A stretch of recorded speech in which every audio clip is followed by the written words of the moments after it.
السلام علیکم دوستو، کہانی پاگل خانے کے قیدی کا دوسرا اور آخری حصہ پیش خدمت ہے۔ ان دنوں سرفراز اعلیٰ تعلیم کے سلسلے میں ملک سے باہر تھا۔ واپس لوٹا تو اکیلا نہیں تھا، ساتھ میں ایک خوبصورت اور خاصی تیز ترار لڑکی بھی تھی۔ خضر کے پوچھنے پر بتایا کہ اس نے شادی کر لی ہے۔ رومی کا تعلق آزاد خیال گھرانے سے ہے اور پھر وہ اکلوتی اولاد تھی۔ انہوں نے بھی کسی رد عمل کا اظہار نہ کیا۔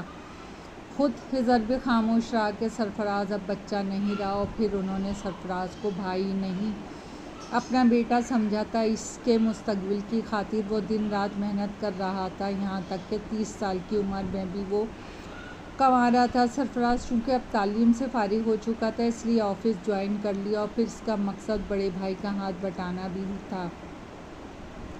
انہی دنوں ایک بزنس ڈیل کے سلسلے میں سرفراز کو بیرونی ملک جانا پڑا۔ اس کے دوسرے روز جب خضر آفس سے لوٹ رہا تھا، ایک شاپنگ مال کے سامنے سے گزرتے ہوئے اس نے رومی کو ایک اجنبی شخص کے ساتھ دیکھا، جس نے رومی کی کمر میں بڑی بے تکلفی سے ہاتھ رکھا تھا۔ یہ منظر دیکھ کے خضر کا خون کھول اٹھا، مگر اس وقت رومی سے بات کرنے سے خود اس کی بے عزتی ہوئی اور اچھا خاصا تماشا بن جاتا۔ رومی جب گھر لوٹی تو اس کے کمرے میں چلا گیا۔ رومی اسے خلاف توقع اپنے کمرے میں دیکھ کے چونکی۔ خیریت تو ہے خضر بھائی؟ خیریت ہی تو نہیں، اس نے سرد لہجے میں جواب دیا۔ میں نے تمہیں اس شخص کے ساتھ شاپنگ مال میں دیکھا، میرا خون کھول رہا ہے۔ تم ایک شادی شدہ عورت ہو، تمہیں زیب نہیں دیتا کہ شوہر کے اعتماد کا خون کرو۔ تمہارے لیے بہتر ہے کہ اپنے طور طریقے درست کر لو، ورنہ مجھے سرفراز سے بات کرنا پڑے گی، اور یقین جانے کوئی میری بات ہرگز نہیں ٹالے گا کہ وہ بھائی کے ساتھ ساتھ میرے بیٹے کی طرح ہیں۔ رومی نے شرمندگی سے نگاہیں جھٹکا لیں۔ سوری خضر بھائی، میں بھٹک گئی تھی، آئندہ آپ کو شکایت نہیں ہوگی۔ اسی رات سرفراز کا فون آیا۔ اس کا کہنا تھا کہ اس بزنس ڈیل کے سلسلے میں اسے ہو سکتا ہے 3-4 ہفتے مزید ملک سے باہر رہنا پڑے۔ تیسرے یا چوتھے روز خضر جب صبح آفس کے لیے تیار ہوا تو اچانک اسے چکر آنے لگے۔ وہ سر پکڑ کے بیٹھ گیا، پھر اسے ہوش نہ رہا۔ جب ہوش آیا تو اسپتال میں تھا۔ پھر اکثر اس کے ساتھ ایسا ہونے لگا، کبھی کبھار تو وہ اپنے ہوش و حواس کھو بیٹھتا اور دیوانوں کسی حرکتیں کرنے لگتا۔ ایک روز ایسے ہی دورے کے دوران جب اس کو ہوش آیا تو وہ شاجی نفسیاتی اسپتال کے کمرے میں موجود تھا۔ اس کے سامنے وہی شخص کھڑا مسکرا رہا تھا جسے وہ رومی کے ساتھ اس روز شاپنگ مال میں دیکھ چکا تھا۔ مسٹر خیاط، شاجی نفسیاتی اسپتال میں خوش آمدید۔ میں ہوں ڈاکٹر عمران شاہ، رومی کا دوست۔ بہت کچھ اب تو تم سمجھ گئے ہوگے، اگر نہیں سمجھے تو سمجھ لو۔ رومی کھانے پینے کی اشیاء میں تمہیں ایسی ادویات ملا کر دیتی رہی کہ تم اعصابی طور پہ کمزور ہوتے چلے گئے۔ گھر کے ملازمین اور مکین بھی جان چکے ہیں کہ کبھی کبھار تم پہ پاگل پن کے دورے پڑتے ہیں، اور اب رومی سرفراز کو یہی بتائے گی کہ ایسے ہی پاگل پن کے دورے میں تم گھر سے نکلے اور پھر لوٹے نہیں۔ اور گھبراؤ مت، بہت جلدی سرفراز بھی یہی تمہارے پاس ہوگا۔ تم دونوں بھائی یہاں مل جل کے رہنا۔ خضر کا جی چاہا کہ عمران کا گلا دبا دے، مگر اعصابی کمزوری کے باعث اس کے بیڈ سے اٹھنا بھی محال تھا۔ پھر اس نے حالات سے سمجھوتا کر لیا۔ بختاور دم بخود اس کی سرگزشت سن رہی تھی۔ اس کا مطلب ہے کہ انکل شیراز نے بھی مجھے ڈاکٹر عمران شاہ سے مل کر ادویات کے زیر اثر نفسیاتی مریض بنا دیا ہے۔ مجھے موقع ملا تو عمران شاہ اور انکل شیراز کو ان کے کیے کی سزا ضرور دوں گی، بختاور نے جذباتی لہجے میں کہا۔ خضر نے اسباب میں سر ہلایا۔ اچانک خضر کو احساس ہوا کہ اس کے کمرے کے دروازے کے باہر کوئی آ کے رک گیا ہے۔ وہ جلدی سے بیڈ سے اترا اور دروازے کا لاک کھولنے کی آواز سنائی دی۔ دروازہ کھلا اور ایک تندومند شخص رائفل تانے اندر داخل ہوا۔ چلو خضر، تمہیں عمران شاہ نے بلایا ہے، وہ اسے رائفل کی نال سے دھکیلتا ہوا بولا۔ عمران شاہ کے کمرے کے باہر رائفل تانے دلاور کھڑا تھا۔ لے آئے صاحب کو، اس نے معنی خیز لہجے میں کہا۔ تندومند شخص ہنسا اور اسے رائفل کی زرد میں لے کے ہال نما کمرے میں داخل ہوا۔ کمرے میں عمران شاہ اور رومی کنٹرول پینل کے سامنے کھڑے ہوئے تھے، جبکہ ان سے کچھ فاصلے پہ ظفر نامی شخص پستول تانے کھڑا تھا اپنے ہفتوں کے وہاں قیام کے دوران خضر نہ صرف اس کا سورج شناس بلکہ ان کے ناموں سے بھی آگاہ ہو چکا تھا۔ رات کے پہر عمران شاہ اور اس کے مسلح کارندوں کی اس کمرے میں موجودگی اور اسے طلب کیا جانا اور رومی کا وہاں موجود ہونا خلاف معمول بات تھی، مگر بلی کا تھیلے سے باہر آنے کا منتظر خاموش کھڑا رہا۔ عمران شاہ اور رومی اس وقت سامنے ایک دوسرے کی طرف متوجہ تھے، جس میں بختاور دکھائی دے رہی تھی۔ وہ اس وقت دیوار سے ٹیک لگائے بے تاثر نگاہوں سے سامنے دیکھ رہی تھی۔ یہ یقیناً تمہارے بارے میں سوچ رہی ہے، یہ میرا اندازہ ہے اور درست بھی ہو سکتا ہے۔ آخر سائیکوٹر ڈاکٹر ہوں جو عمران شاہ نے اس کی طرف مڑ کے اچانک کہا تو وہ بوکھلا گیا۔ میرے بارے میں کیوں سوچے کہ پچھلے 2 روز سے جو تم دونوں ایک دوسرے کے دکھ بانٹ رہے ہو تو کیا مجھے خبر نہیں ہوگی؟ کہو تو تم دونوں کی ریکارڈ کی ہوئی آوازیں سنا دوں، عمران شاہ نے معنی خیز لہجے میں کہا تو جیسے اس کا سانس سینے میں اٹک گیا۔ وہ خبیث نہ صرف ان کی گفتگو سن چکا تھا بلکہ ان کے ارادوں سے بھی آگاہ ہو چکا تھا۔ گھبراؤ مت، ابھی تھوڑی دیر میں اسے بھی بلواتا ہوں، پہلے تم سے تو نمٹ لوں۔ خورشید اسے کرسی سے باندھ دو، عمران شاہ نے تن مند شخص سے تحقیقانہ لہجے میں کہا۔ خورشید نے اسے مضبوطی سے کرسی سے باندھ دیا، جبکہ دایاں ہاتھ کھلا رکھا، جس پر خضر بھی حیران تھا۔ پھر اس کی وجہ اس کی سمجھ میں آ گئی۔ عمران شاہ کے ہاتھ میں کچھ پیپرز نظر آ رہے تھے۔ خضر، ان پیپرز پہ سائن کر دو۔ کیسے پیپرز ہیں یہ خضر نے پوچھا۔ ان پیپرز پر لکھا ہے کہ تم اپنی تمام پراپرٹی بزنس اپنے بھابھی رومی کے نام کر رہے ہو۔ عمران شاہ نے پیپر اس کے سامنے لہراتے ہوئے کہا، اگر نہ سائن کرو تو؟ خضر نے اس کی طرف دیکھتے ہوئے کہا تو وہ ہنسا، تمہارے تو اچھے بھی سائن کریں گے، ابھی کچھ ہی دیر میں شیردل اور طارق اسے لے کر یہاں آتے ہوں گے۔ شیردل پر میرے حکم پر ڈرائیونگ کی وردی میں رومی کی کار پر سرفراز کو لے ایئرپورٹ آ گیا۔ وہ رومی کی اصلیت سے آگاہ نہیں، اسی لیے بنا کسی شک کے کار میں بیٹھ گیا تھا اور شیردل اسے اغوا کر کے یہاں لے آئے گا۔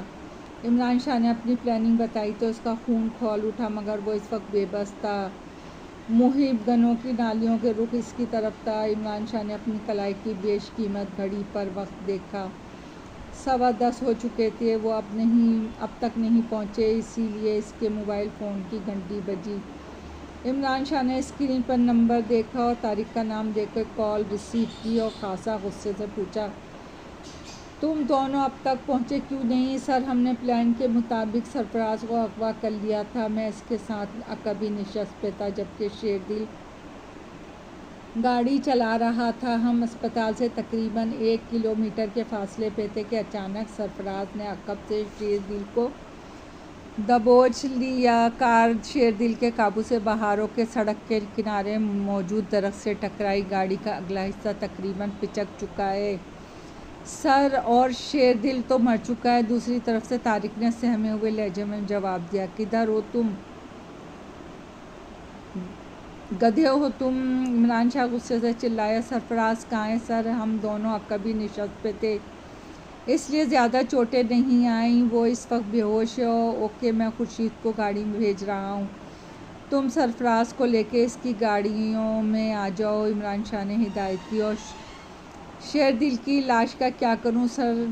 طارق نے اٹکتے اٹکتے پوچھا تو عمران شاہ کا پارا چڑھ گیا۔ گدھے، بے وقوف، مجھے لاش نہیں، زندہ انسانوں کی ضرورت ہے۔ شیردل کی لاش گاڑی ہی میں رہنے دو، خود سرفراز سمیت یہاں دفع ہو جاؤ۔ اور رابطہ منقطع کر کے اس نے موبائل فون بپ لائن میں رکھا۔ کیا ہو میرے بھائی کو؟ خضر نے بے قراری سے پوچھا۔ کچھ نہیں، ابھی آتا ہی ہوگا، خود دیکھ لینا، عمران شاہ نے خاصی جھنجھلائے ہوئے لہجے میں جواب دیا۔ خورشید طارق اور سرفراز کو لینے کے لیے جا پہنچا تھا۔ کچھ دیر ٹہلنے کے بعد عمران شاہ ظفر سے مخاطب ہوا، تم بختاور کو بھی لے آؤ، لگے ہاتھوں اس سے بھی نمٹ لیں، پیپر سائن کرو کہ ملک شیراز کو دینے ہیں، ویسے بھی وہ پمفلٹ کر چکا ہے، پیمنٹ کر چکا ہے۔ کچھ دیر بعد بختاور بھی کمرے میں موجود تھی۔ خضر کو کرسی سے بندھا دیکھ کے وہ چونکی مگر بولی کچھ نہیں۔ عمران شاہ نے میز کی دراز سے چند مزید پیپر نکالے اور بختاور سے مخاطب ہوا۔ بختاور، تمہاری بہتری اسی میں ہے کہ اپنی تمام جائیداد ملک شیراز کے نام کر دو۔ کبھی نہیں، وہ غصے سے بولی۔ میں جانتا ہوں تم یہی کہو گی۔ وہ سر ہلاتا ہوا بولا، تو کیا سمجھتی ہو تم انکار کرو گی اور میں مان لوں گا؟ میرے لیے کوئی مشکل کام نہیں۔ تم بانو بیگم کو رشتے کا انکار کر کے اچھا نہیں کیا۔ تمہاری یہی ضد تھی، تمہاری کی ماں کا جان لینے کا سبب بنی۔ بانو بیگم نے چائے میں زہر دے کے تمہاری ماں کو مار ڈالا۔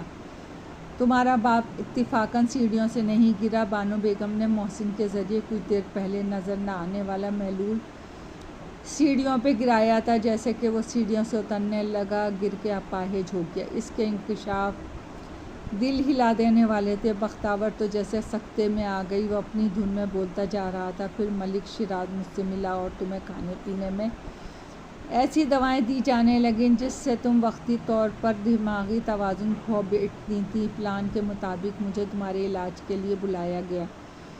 کچھ دن کے لیے تم ٹھیک ہوتی۔ پھر وہ کہتے کہتے رکا اور میز کی دراز سے ایک انجیکشن نکالا جس میں سرخ رنگ کا محلول تھا۔ یہ میری اپنی ایجاد ہے۔ جسے یہ انجیکشن لگا دیا جائے وہ ہوش حواس کھو کر درندہ بن جاتا ہے اور اپنے سامنے موجود ہر شخص کو جان سے مارنے کی کوشش کرتا ہے، خواہ وہ اس کا اپنا ہی کیوں نہ ہو، کیونکہ اسے اپنے پرائی کی پہچان ہی نہیں رہتی۔ انسان پر یہ دورہ کم از کم 19 گھنٹے رہتا ہے۔ جس رات تمہارے باپ کا قتل ہوا تم میری دوا کے زیر اثر ہوش میں نہیں تھی۔ یہ دوا بانو بیگم نے تمہیں دودھ میں ملا کر پلائی تھی۔ تمہیں ملک طاہر کے کمرے میں ڈال دیا گیا۔ تب میں نے تمہیں یہ سرخ محلول والا انجیکشن لگایا، دروازہ اندر سے لاک کیا اور کھڑکی کے راستے کمرے سے نکل گیا۔